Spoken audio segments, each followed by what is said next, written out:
Bismillahirrahmanirrahim. Assalamualaikum warahmatullahi wabarakatuh. Anak-anakku sekalian, siswa-siswi SMA 5 Bentaeng. Yang pertama-tama ingin saya ucapkan selamat buat kalian yang telah naik jenjang dari kelas 1 ke kelas 2. Yang pertama-tama ingin saya sampaikan kepada kalian bahwa kita akan melaksanakan proses belajar BDR seperti sekarang ini ya nak, karena masih adanya pandemi yang belum juga kelar, yang memaksa kita untuk melaksanakan proses belajar seperti ini. Jadi untuk lebih efisiennya waktu, saya akan menjelaskan atau memberitahukan judul materi yang kita akan bahas pada kesempatan ini, yaitu tentang perkembangan kolonialisme dan imperialisme di Eropa. Saya ulang bahwa materi bab 1 ini yaitu tentang perkembangan kolonialisme dan imperialisme di Indonesia. Nah, pastinya kalian mungkin masih sangat asing dengan apa itu imperialisme dan apa itu kolonialisme. Ya, jadi saya jelaskan secara singkat bahwa imperialisme itu adalah suatu paham di mana paham ini mengatakan bahwa di mana suatu negara itu menjajah suatu negara lain dengan cara tidak secara langsung. Dan kolonialisme itu adalah satu bentuk penjajahan yang dilakukan oleh suatu negara ke negara lain secara langsung, seperti halnya Indonesia pada zaman dahulu yang pernah dijajah oleh Belanda, yang pernah dijajah oleh Inggris, yang pernah dijajah oleh Jepang.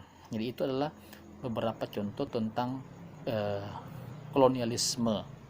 Kalau imperialisme sendiri contohnya misalnya salah satunya anggaplah Amerika yang berhasil menguasai sebahagian sistem pemerintahan yang ada di Timur Tengah. Anggaplah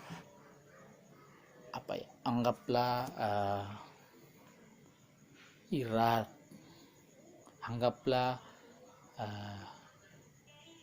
Suriah, itu dikuasai oleh oleh Rusia.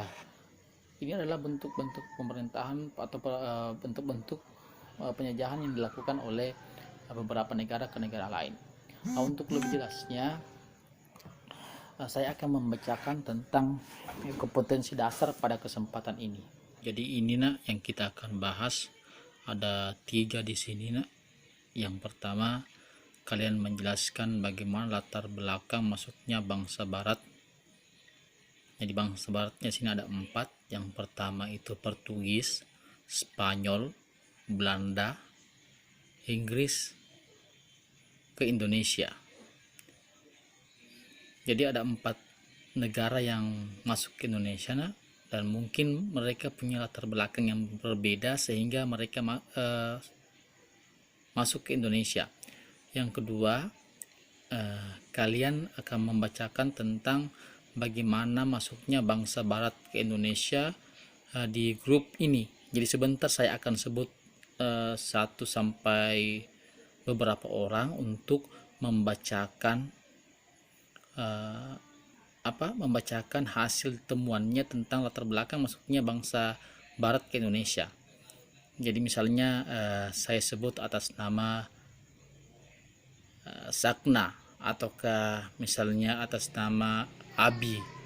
Nah, di sini kalau saya katakan bahwa coba nak bagaimana masuknya bangsa Portugis ke Indonesia, maka Abi atau Sakna harus bisa membacakan latar belakang masuknya bangsa barat ke Indonesia.